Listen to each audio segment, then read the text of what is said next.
right, I'm here with. Matthew, right? Hi, nice to meet you, Matthew. I'm Jack.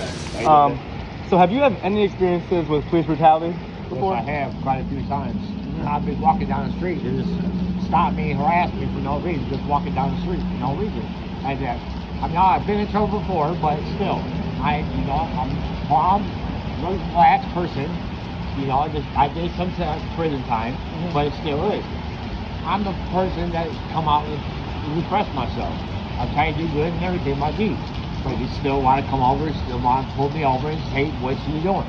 That's all they want to do. So, So would you say the police in Monroe are corrupt at times?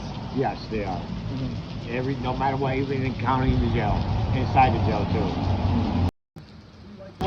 Do you like the cops? Certain point I do. It's just that when they're helping somebody, yes.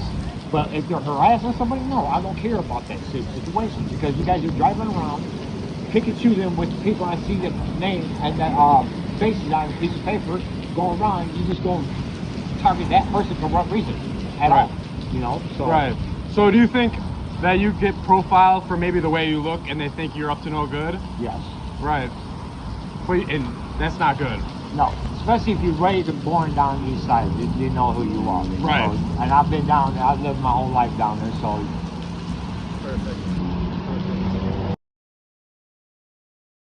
How does repeated exposure to stressful or dangerous situations affect your mindset over time, both on and off duty?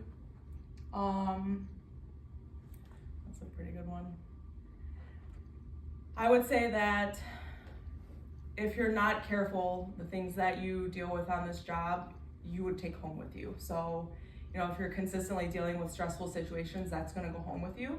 And then that would end up affecting your home life, your relationships, friendships that you have. So if you're not careful in that aspect and you just continuously let things get to you, it will potentially at some point end up ruining your home life. And what kind of grounded support systems help you stay grounded and make good decisions under pressure?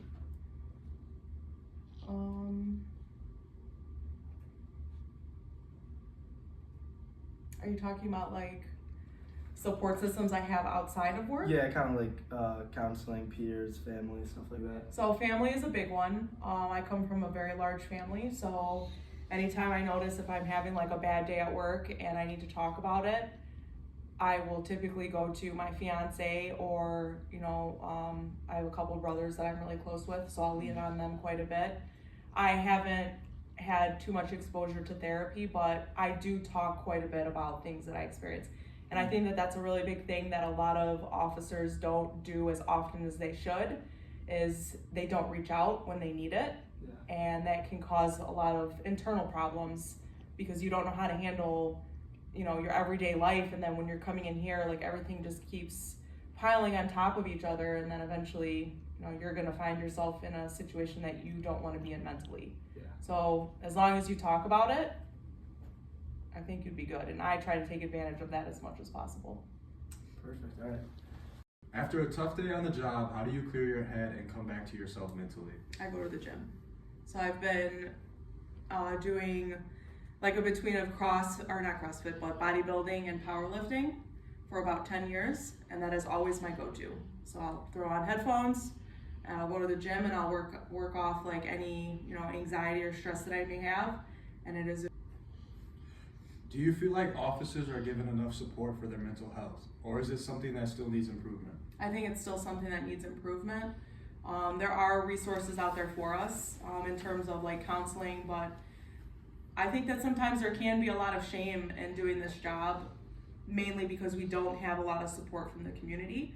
We have to make tough decisions that a lot of people don't really understand or they don't agree with. And even if it's things that we don't agree with, we have to follow the law. So that can be really hard on us a lot of times during our job.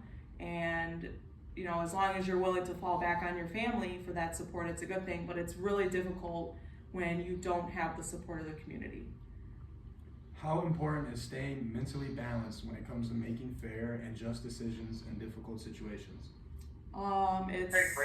It's extremely important. I mean, if you're coming to work and your head's not in the game, you're going to make decisions that affect not only yourself, but the person that you're dealing with too.